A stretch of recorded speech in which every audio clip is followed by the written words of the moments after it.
All right, let's talk about something that sounds, well, kind of boring, right? Government auditing. But stick with me here, because this is actually a wild story about power, trust, and basically how our entire society is supposed to work. It is way more interesting than you think. This quote right here, it nails it. Public money belongs to society. I mean, just think about that for a second. The roads you drive on, the public schools, the hospitals, that's not some faceless government paying for it. That's our money. The government is just holding on to it for us, temporarily. So, if it's our money, why is it so ridiculously hard sometimes to figure out where it all goes? It can feel like you need a detective just to follow the trail, right?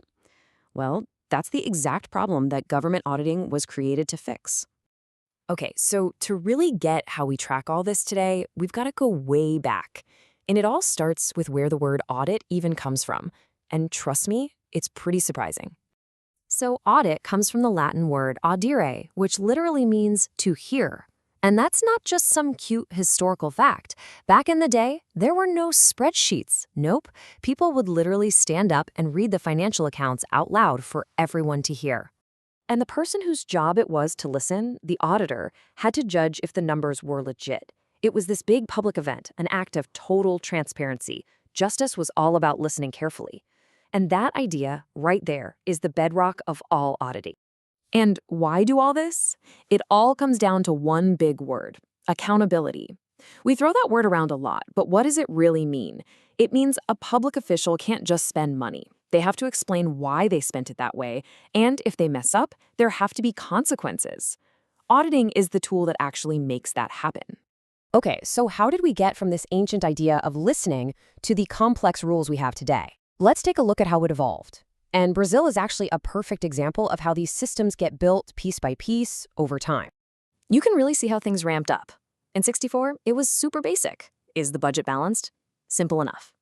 Then in '88, they start building a real system for oversight in the Constitution. But 2000? Whoa. That's when the fiscal responsibility law hits, and it was a total game changer. A real earthquake. Yeah, this law was a huge shock to the system. It slammed down strict limits on spending and debt, but the biggest thing, it made it mandatory for all public accounts to be open for anyone to see.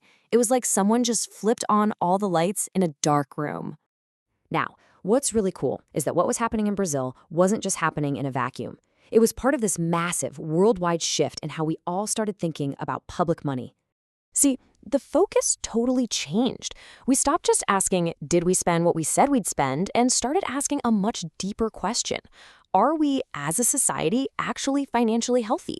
And to answer that, you have to count everything, not just the cash flowing in and out, but the buildings, the roads, the hospitals, and of course, all the future debt. This chart lays it out perfectly. The old way was like taking a single snapshot in time. The new way? It's like a full-blown medical checkup. It gives you a way more honest, complete picture of how a country is really doing long-term. But for this new approach to work everywhere, everyone needed to be speaking the same language, right? That's where something called the International Public Sector Accounting Standards, or IPSAS, comes in. Just think of it like a universal translator for government money. It lets us actually compare apples to apples between different countries. So we've got the modern rules, we've got a common language, but how does an auditor actually decide if our money is being spent well? Well, they use this really clever scorecard called the 4 E's.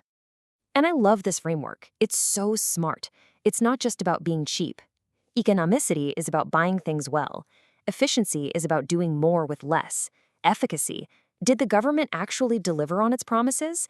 And then the big one, effectiveness, asks the most important question of all. Did this project actually make a real difference in people's lives? When an auditor uses all 4 of those E's together, it's called an operational audit. And this is where auditing gets really powerful. We're way past just checking receipts here. This is about looking at a huge government program, like, say, a new health plan, and figuring out if it's actually solving the problem it was designed to solve. So let's bring this all home. We've gone from ancient town squares all the way to these massive global standards. Why does any of this history matter to us right here, right now? Because a modern audit isn't just about playing gotcha and punishing people. For a good public manager, an audit is an incredibly useful tool. It's like a diagnostic report for their program. It tells them what's working, what's broken, and how to fix it, so our money actually gets used better. And this quote from Louis Brandeis just says it all, doesn't it? Sunlight is said to be the best of disinfectants. That sunlight, that transparency that auditing provides, it's probably the most powerful tool we have for making sure our government is clean, honest, and actually works for us. And that brings us right back to the beginning. This whole long history, this evolution, has given us the tools to shine a light on everything.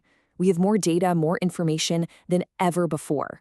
So the final question really is for all of us. Now that we have all this sunlight, what are we going to do with it?